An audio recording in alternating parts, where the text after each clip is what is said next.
Dirty hands! The billionaire's fiancée pushed the maid's toddler off the piano.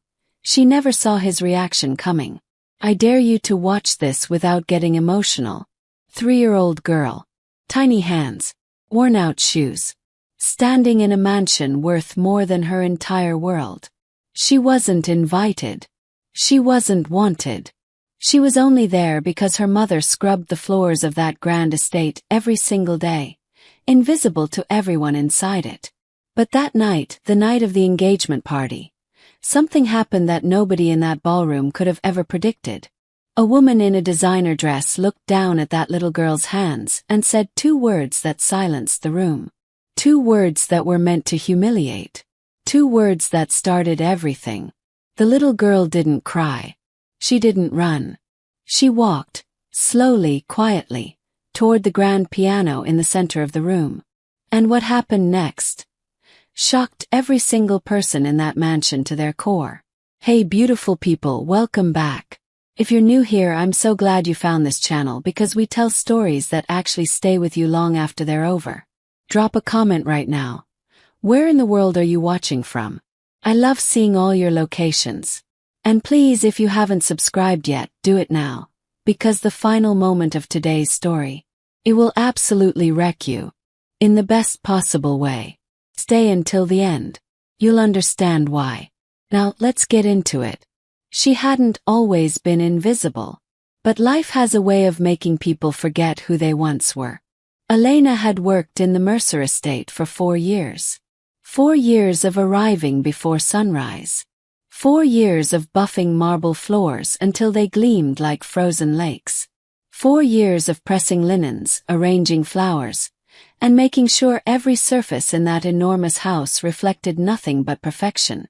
She did it all without complaint. She did it all for one reason. Her daughter, Lily. Lily was 3 years old, with wide brown eyes that caught light the way only children's eyes do, like there's still magic in everything. She had her mother's dark curls and her late father's dimples, and when she laughed, which she did often, she laughed with her whole tiny body. Elena had lost her husband, Marco, 2 years ago. Car accident on a rainy Tuesday morning. The kind of ordinary, brutal tragedy that doesn't make sense no matter how many times you replay it. After Marco died, something in Elena went very quiet. She stopped dreaming. She stopped planning. She focused entirely on Lily, on making sure that little girl felt loved and safe in a world that had already taken so much from them both. The estate belonged to Damien Mercer, 34 years old, sharp-jawed, dark-eyed, the kind of man that financial magazines put on covers with words like visionary and relentless. He had built a technology empire from nothing, which meant he understood hard work, or so everyone assumed. Elena had spoken to him maybe a dozen times in 4 years. He was polite but distant, professional, the kind of man who noticed when the flowers weren't fresh but never noticed the person who arranged them. Tonight was different though. Tonight was the engagement party. Damien was marrying Vanessa Calloway, 28 years old, stunning in the way that takes considerable effort and money to maintain. She wore the kind of confidence that only comes from never being told no, and the kind of coldness that hides just underneath it, waiting. The estate had been transformed. Crystal chandeliers blazed with warm light. Champagne flowed. 60 of the city's wealthiest people moved through the ballroom in silks and suits, laughing loudly, performing happiness for one another. Elena had been working since 5 that morning. She had no one to watch Lily. Her neighbor, old Mrs. Park, had fallen ill that week.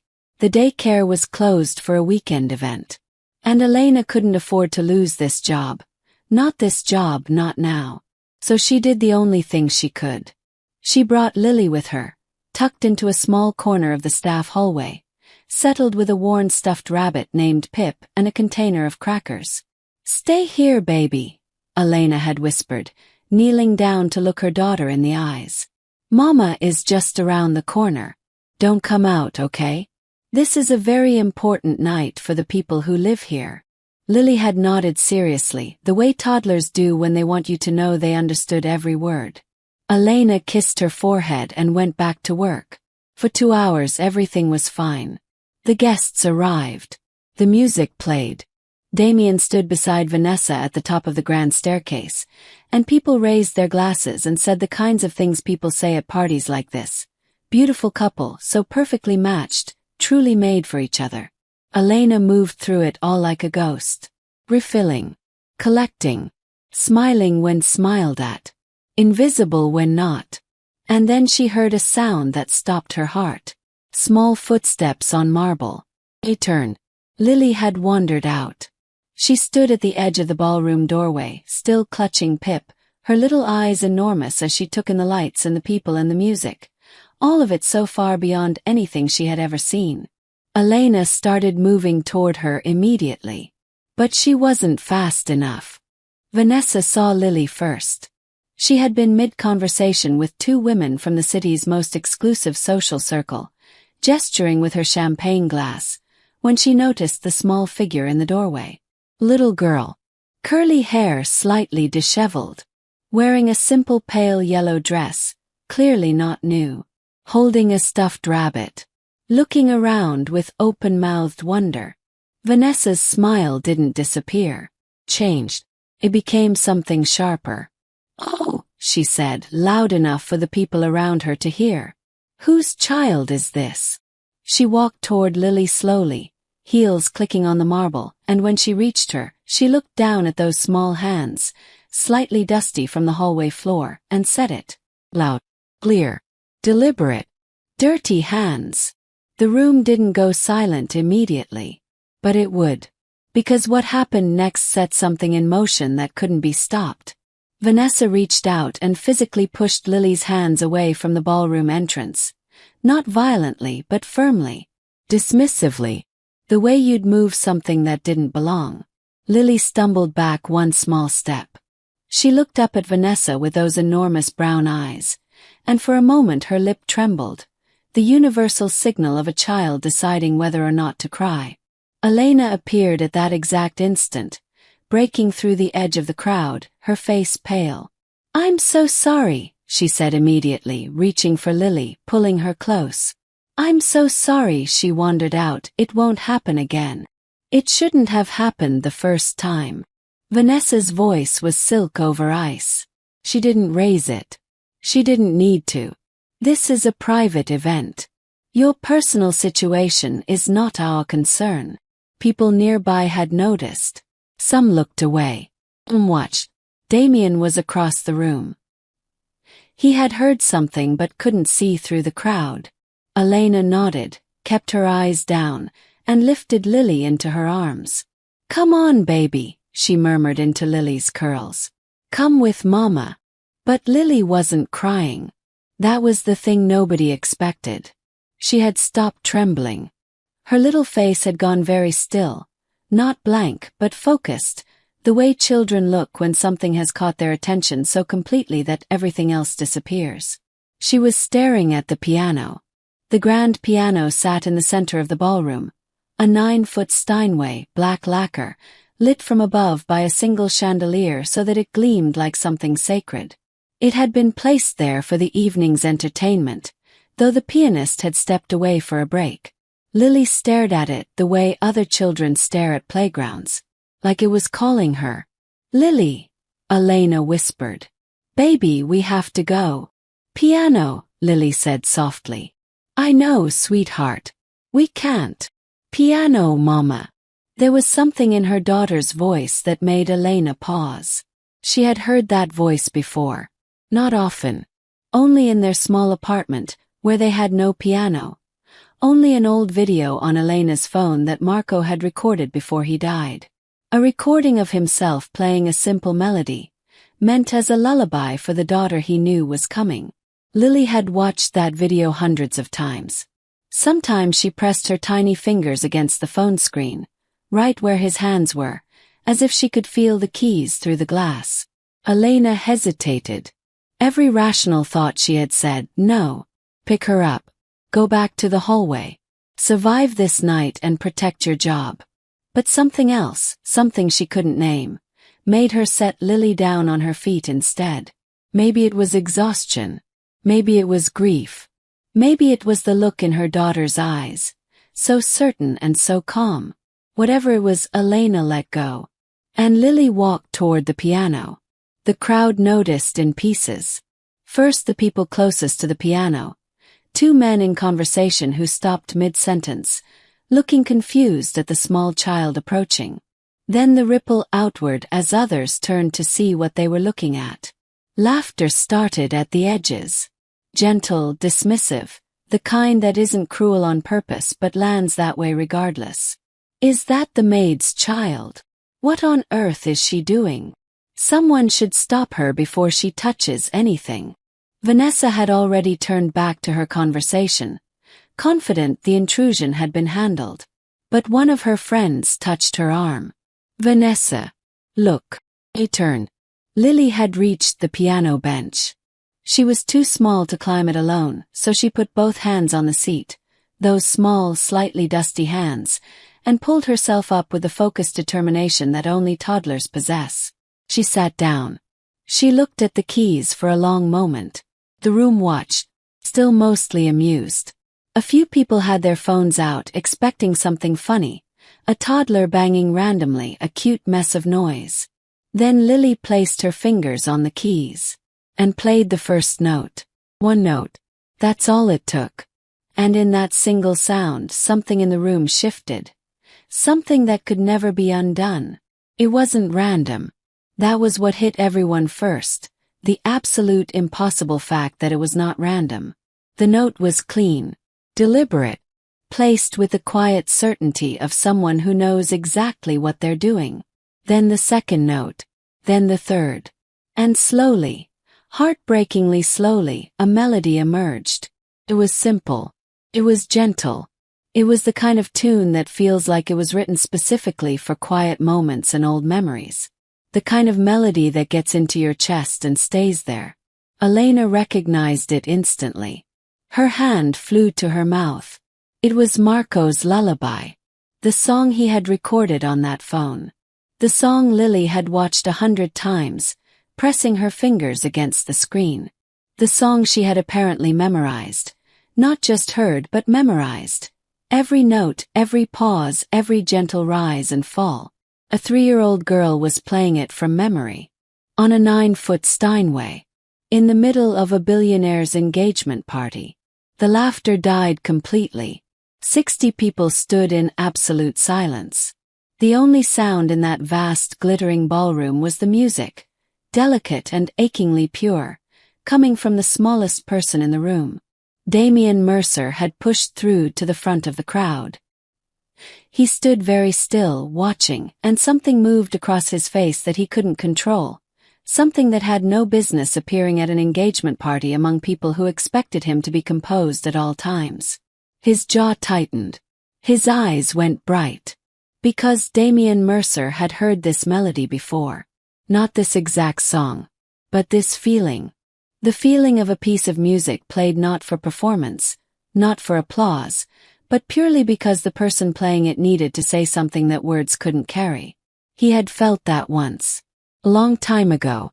In a different life, before the money, before the company, before the version of himself that wore suits and gave speeches and got engaged at parties like this. He shook the memory away. But he couldn't look away from Lily. She played for 2 minutes. Maybe less. Maybe more. Time had done something strange in that room, stretched itself out, made everyone forget they were supposed to be somewhere, supposed to be performing something. When the last note faded, Lily sat quietly for a moment, her small hands resting on the keys. Then she looked up. Not at the crowd. At her mother. Elena was crying. Silently, without any attempt to hide it, tears running down her face as she stood at the edge of the room clutching Pip the rabbit because Lily had forgotten him on the bench. Lily saw her mother's tears. And she smiled. A small, satisfied smile. The smile of a child who has just done the thing she set out to do. I made Mama feel him again, that smile said. I made Mama feel Papa. The room was still silent. And then, from somewhere in the back, someone started to clap. And then another person. And then the entire room erupted. Not politely, not performatively, but genuinely. The kind of applause that surprises people as it comes out of them because they didn't plan it, it simply arrived. Damien Mercer clapped the hardest. Vanessa did not clap at all. She stood slightly apart from the crowd, champagne glass still in hand, expression carefully composed. But her eyes kept moving between the piano and Damien, watching his reaction, calculating what it meant. She did not like what she saw. She had pushed that child's hands away an hour ago. Dirty hands, she had said. And now those hands had just done something that no one in this room, not one person, was capable of forgetting. Vanessa set down her champagne glass very carefully, and began to think. Nobody expected him to cross the room. Nobody expected what he said when he knelt down. And nobody expected what Lily whispered back. Damien moved through the applauding crowd without saying a word to anyone. He crossed the ballroom floor with purpose, not the practiced, confident stride of a man working a room, but something more urgent, more private. He reached the piano. He crouched down to Lily's level. The crowd quieted again, watching. Lily looked at him with those enormous brown eyes, completely unafraid. She had no idea who he was. To her, he was simply a tall man in a dark suit who had knelt down to speak to her, which meant he was probably safe, because adults who kneel down are usually the kind who are trying to be kind. "What's your name?" Damien asked. "Lily. Lily." He said it gently. "That was the most beautiful thing I've heard in a very long time. Where did you learn to play like that?" Lily considered the question with great seriousness. "Papa," she said finally. "Your papa taught you." She shook her head slowly. "Papa plays on the phone.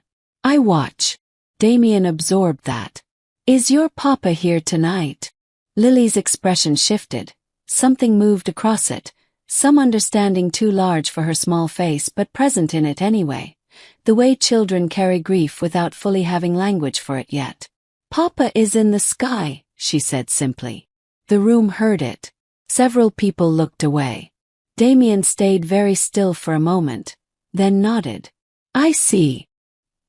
He stood up slowly and turned to find Elena, who had moved forward during the conversation, standing close, her eyes red-rimmed, her posture braced for some kind of consequence.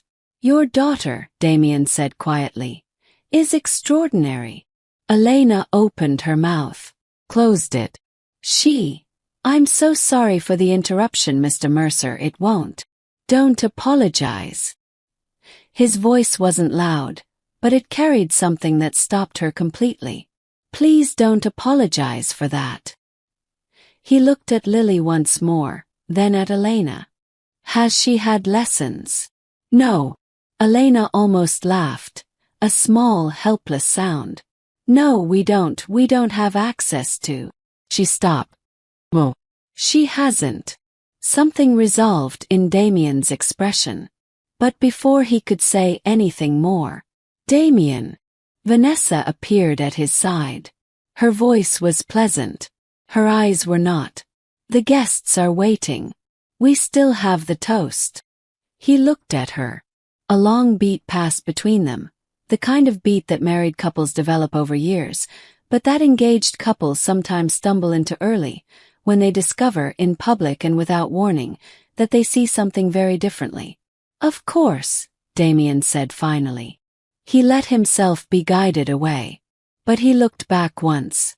At Lily, who was sitting on the piano bench, holding Pip the rabbit again, watching him go with that quiet, ancient-feeling gaze that certain children have, the ones who have already learned that the world is not always what it pretends to be. That night, after the guests left and the staff cleared the ballroom, Elena carried a sleeping Lily through the corridors toward the service exit. She was exhausted down to her bones. But something had shifted in her chest. Some frozen thing had loosened slightly. Hearing Marco's melody played back like that by their daughter in that impossible room, it had hurt and healed at the same time in a way she didn't have words for yet. She was almost at the door when she heard footsteps. He turned. It was Damien. Alone. jacket off, sleeves rolled up, looking, for the first time in the 4 years she had worked for him, like an actual human being rather than a figure of authority. He held a small envelope. "I had my assistant put something together," he said, and his voice was quiet enough that it wouldn't wake Lily. "There's a conservatory, the Aldwell Institute, 20 minutes from here. They have a children's early talent program. The director is a friend of mine." He paused. "I've arranged an evaluation for Lily. Next Saturday, if you're willing." Elena stared at him. "I don't need anything from you," she said, not rudely but firmly, the dignity of a woman who has learned to be careful about accepting things that come with conditions. "I know," he said simply. "This doesn't come with anything. It's just," he started again. "She played something tonight that reminded me of who I used to be before I forgot." He looked at the sleeping child in her arms. "I don't want her to forget." Elena looked at him for a long moment. Then she took the envelope. Damien thought that night was a single moment. Isolated, contained. He didn't know Vanessa had made a phone call. He didn't know what was already beginning to unravel. 3 days passed. Damien went back to meetings and conference calls and the machinery of his life, but something had lodged itself under the surface of his days. A quiet, persistent feeling that he couldn't quite dismiss. He found himself thinking about the lullaby. About a little girl who had memorized her father's music by pressing her fingers against a phone screen. About a woman who apologized reflexively, I'm so sorry," in her own workplace for her daughter existing. About what it meant that none of his 60 guests that night had spoken to Elena in 4 years, but had been moved to tears by her child. He didn't examine these thoughts too carefully. He was, after all, a man who had built an empire by staying focused, by not getting distracted, by understanding that emotions, while real, were not efficient. But the lullaby kept coming back. On the 4th day, his assistant mentioned something in passing, a small detail, almost a footnote. "Miss Calloway's office called about the household staff contracts," she said. "Standard review before the wedding. She's requested that several positions be transitioned." Damien looked up. "Which positions?" His assistant glanced at the list. "Mostly external contractors. And," she hesitated, "the full-time housekeeper, Elena Vasquez." The name landed differently than it should have. "Why?" he asked. "Ms. Calloway's notes say, boundary violations at the engagement event." The room felt very still. Damien put down his pen. "When was this request submitted?" "The morning after the party." He didn't confront Vanessa immediately. He was careful. He was methodical. He had not built what he'd built by reacting. But he started paying attention in a different way. He noticed that Vanessa referred to the household staff by their job titles, never their names. He noticed that she spoke warmly to people she wanted something from and cooled immediately afterward. He noticed that when he mentioned Lily's talent at dinner, casually to see what she'd say, Vanessa's expression did something careful and controlled. "Children are surprising sometimes," she said, and moved the conversation elsewhere. He noticed she didn't say wonderful or extraordinary or incredible. She said surprising, like it was a small inconvenience. He thought about dirty hands. He thought about a little girl stumbling back one step, lip trembling, deciding whether to cry. He thought about 60 guests, wealthy and polished and important, who had been moved to their cores by a 3-year-old playing a piano with no training, purely from love. He thought about what that meant, about what actually mattered. And he began, very quietly, very privately, to grieve something he hadn't fully admitted he'd lost. On Saturday, Elena took Lily to the Aldwell Institute. She had almost cancelled 4 times. She had told herself it was too much, too hopeful, too exposed, too easy to be disappointed. She had built her life after Marco around keeping hopes small and focused, Survive, protect Lily, endure. But Lily had asked about the piano every day since the party. Piano again, Mama. Can we go to the piano? So they went. The director, a soft-spoken woman named Dr. Osei, sat with Lily for 40 minutes. She gave her no instructions. She simply set her at a small practice piano and watched. Lily played Marco's lullaby. Then she played it again, slightly differently. A variation, as though she was experimenting. Then she played something Elena had never heard before. A small, tentative, entirely new thing, built from the pieces of what she knew. Dr. Osei came out to the waiting room afterward with an expression Elena couldn't quite read. Mrs. Vasquez, she said carefully, in 20 years of evaluating young children I have never, she paused, collecting herself. Your daughter has something I genuinely cannot explain. It's not just memory. It's not just imitation. She's composing. 3 years old. She's building new music from the music she's absorbed. Elena sat very still. What does that mean? She asked. Dr. Osei looked at her gently.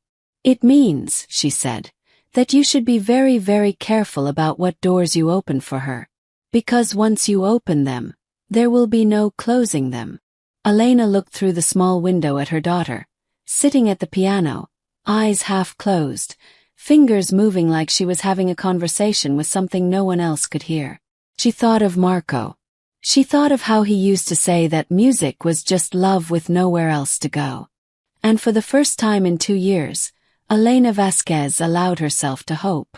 What the letter revealed, and what could never be taken back. Elena was still smiling when she got home. She didn't know a letter was waiting.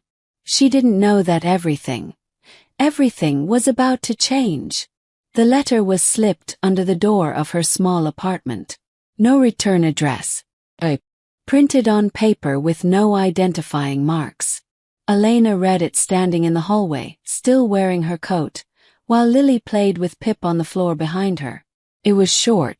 Your employment with the Mercer estate will be terminated at the end of the month. Per the household transition agreement before the wedding, your position is no longer required. Please arrange to collect any personal items during staff hours. Estate management. Elena read it twice. Then she folded it very carefully, put it in her pocket, picked up Lily, and held her for a long time without saying anything at all. She did not cry that night. She couldn't afford to, not yet. She had practical things to think about. Rent, savings, how long they could last, whether she could find another position quickly enough. But underneath the practicality something was breaking.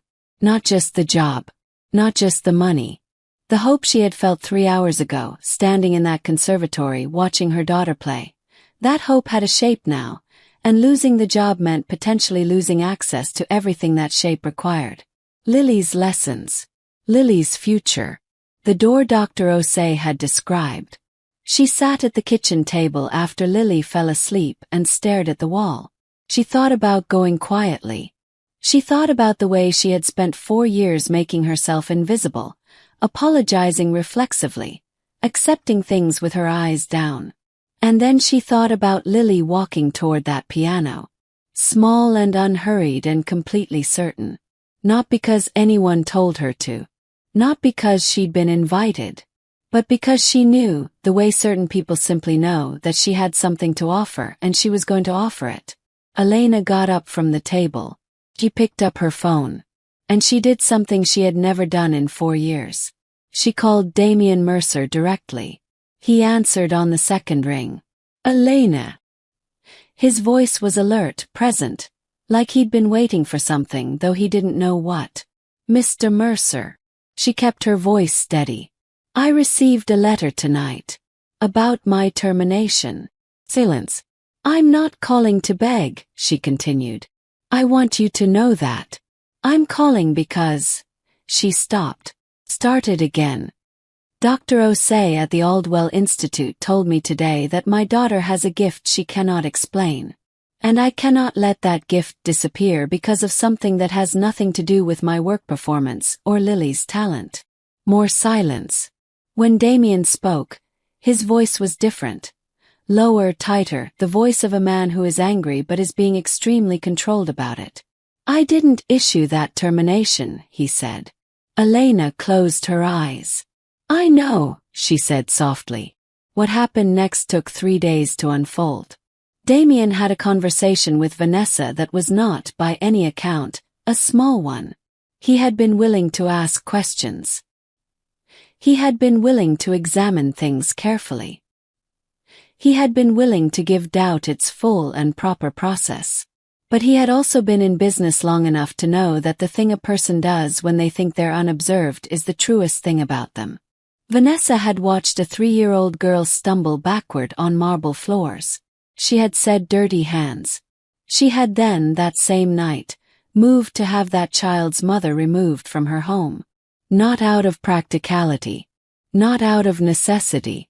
Out of something else.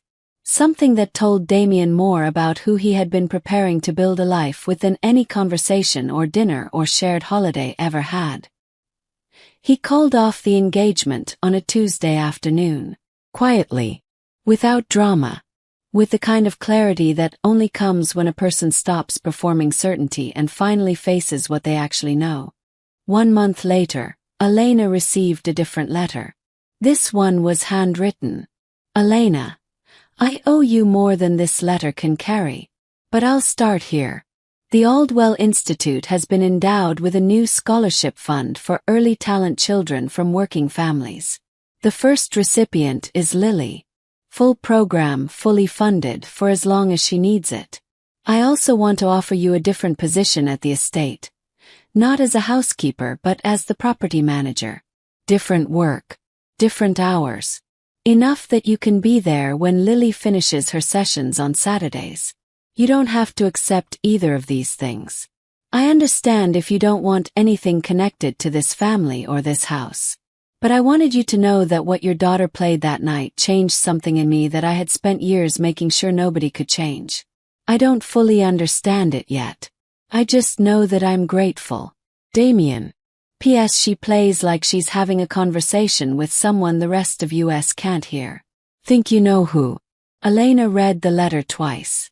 Then she went to the corner of the apartment where Lily was sitting, cross-legged on the floor, humming the melody from Marco's lullaby while she colored with serious concentration. Elena sat down beside her. "Lily," she said softly. Lily looked up. "Do you want to go back to the piano?" Lily's face broke open into that full-body smile, the one that was her father's dimples and her mother's hope and something entirely her own. "Yes, please, Mama," she said. "The piano misses me." And Elena laughed. Really laughed. The kind that surprises you, the kind that comes from somewhere you forgot you still had. She picked Lily up and held her close, and she thought about Marco, and she thought about dirty hands on piano keys, and she thought about how sometimes the smallest person in the room turns out to be carrying the thing that everyone else needed most. And for the first time in 2 years, she didn't just survive the night. She felt alive in it. Some people will look at your hands and see what's on them. Others will listen and hear what's in them. Lily never performed for that room. She never tried to impress anyone. She simply walked toward the thing she loved, sat down and offered what she had. And it was enough to silence 60 people. It was enough to end an engagement. It was enough to change a man who had forgotten who he was. It was enough. You don't need to be invited. You don't need to be clean or polished or prepared. You just need to be willing to walk toward your gift, even when someone has just pushed your hands away. Especially then. If this story moved you even a little, please hit that like button. Takes 1 second and it means everything to this channel. Drop a comment below. What moment hit you the hardest? I read every single one. Subscribe if you're new. We tell stories like this every week. Stories about real human moments that remind us what actually matters. And share this with someone who needs to hear it today. You probably already know who. I'll see you in the next one.